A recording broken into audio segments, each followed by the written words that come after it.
So మీకు విషయం చెప్పనా, ఒక పదార్థం రెండు పదార్థాలుగా విడిపోతుందట. అరే ఓరక్కో ఇదెక్కడిది, ఇప్పుడు చూద్దామా. ఇక్కడ మనకు వచ్చే దాన్నే ఇక్కడ మనకు వచ్చే డీకాంపోజిషన్ రియాక్షన్ అంటారు. అంటే డీకాంపోజిషన్ రియాక్షన్ అంటే ఏంటంటే వియోగం జరుగుతుందంట, వియోగ చర్య అంటారు. ఓకేనా, ఏ చర్య? వియోగ చర్య అట. అదేందో చూద్దామా. మరి వియోగ చర్య అంటే ఏంటి సార్? ఇక్కడ మనకు వచ్చేసి one compound breaks into similar substances. ఒక కాంపౌండ్ అనేది ఓకేనా మరో కొన్ని పదార్థాలుగా విడిపోతుంది.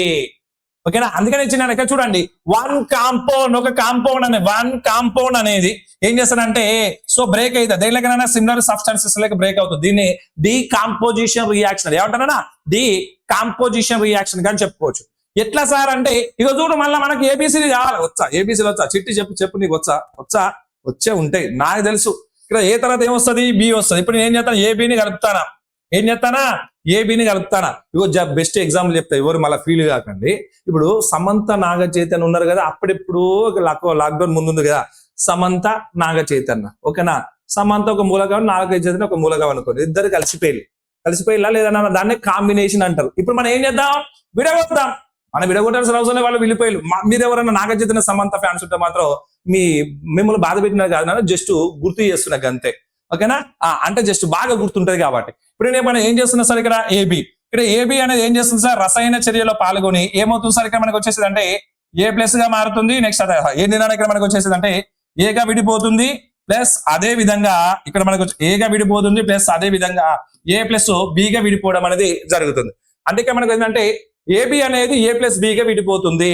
అంటే ఒక పదార్థం అనేది బ్రేక్ అయింది నాన్న, బ్రేక్ అయింది ఎట్లా? సిమిలర్ సబ్స్టాన్సెస్ గా డివైడ్ అయిపోతుంది. అంటే సో దాన్ని డీకాంపోజిషన్ ఏమంటారా? డీకాంపోజిషన్ గా మనం చెప్పుకోవచ్చు నాన్న, అంతే కదా. మరి దీనికి ఇక్కడ ఏం చేస్తుంది?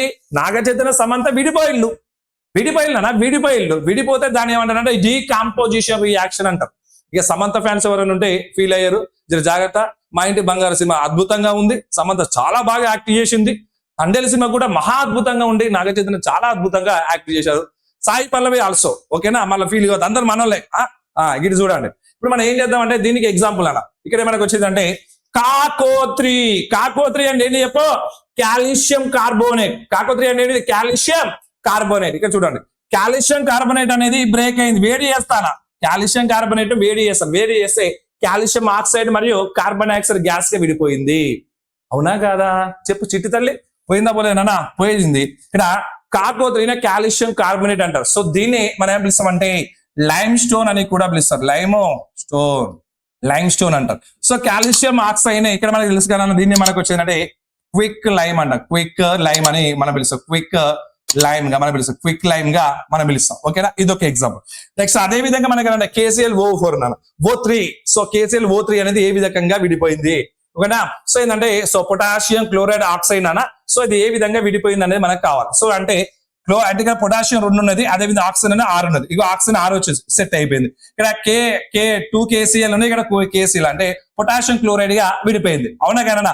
ఒక పదార్థం అనేది అంటే one compound breaks into similar substances.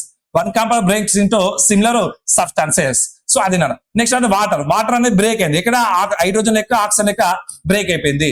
Next ఏంటంటే ఇక్కడ మనకు వచ్చేసి అంటే సిల్వర్ ఆక్సైడ్, ఈ సిల్వర్ సారీ ఏంటన్నా అక్కడ మెర్క్యూరీ ఆక్సైడ్ అనేది డివైడ్ అయింది. మెర్క్యూరీ లెక్క ఆక్సిజన్ లెక్క డివైడ్ అయిపోయింది. ఆక్సిజన్ లెక్క డివైడ్ అయిపోయింది అన్న.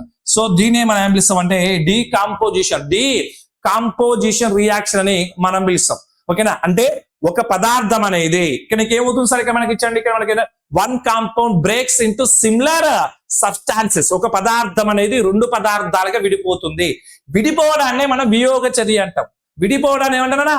వియోగ చర్యగా మనం చెప్పుకుంటాం మిత్రమా. ఓకేనా, అప్పుడే అయిపోలే, ఉండదు, ఇంకా PYQ ఉంది దీని గురించి. PYQ అనేది ఉన్నది దీని గురించి, జర జాగ్రత్త. మనకి ఏంటంటే మన యాప్ లో PYQ గురించి బీభత్సమైనటువంటి ఎక్స్ప్లెనేషన్ ఉన్నది. కానీ మిమ్మల్ని జర హుషారుపరచడానికి ఒక PYQ తీసుకొచ్చిన. ఏంటి సార్ ఇక్కడ మనకు వచ్చి ఎప్పుడు అడిగింది? RRB గ్రూప్ డి 14/12/2025 అడిగినటువంటి బిట్టునానా.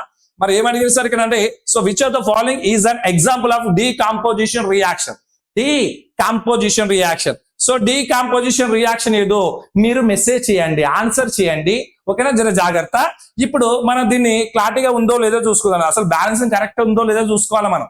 అవునా కదా? వాడు ఇస్తారు ఎగ్జామినర్ ఎట్లయినా ఇస్తాడు. ఓకేనా.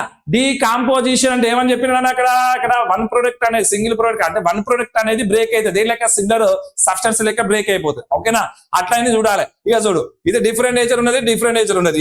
ఇది కానే కాదు. మెగ్నీషియం ఆక్సైడ్ ఇది కానే కాదు. ఇది కూడా కానే.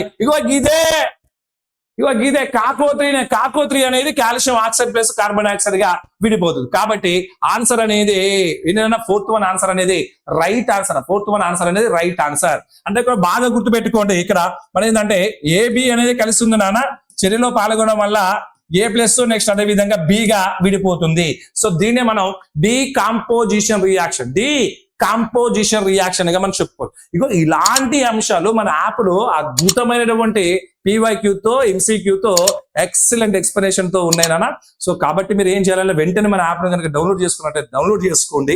ఎవరైతే సబ్స్క్రైబ్ చేయని వాళ్ళు ఉన్నట్లయితే నా ఛానల్ వెంటనే సబ్స్క్రైబ్ చేసుకోండి, లైక్ చేయండి, షేర్ చేయండి. చేయరా? చేస్తావు, నాకు తెలుసు.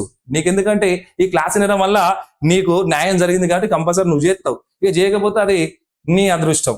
ఓకే, అంతే కదా, అంతే కదా. ఓకేనా. So anyway, so thank you so much. జై హింద్.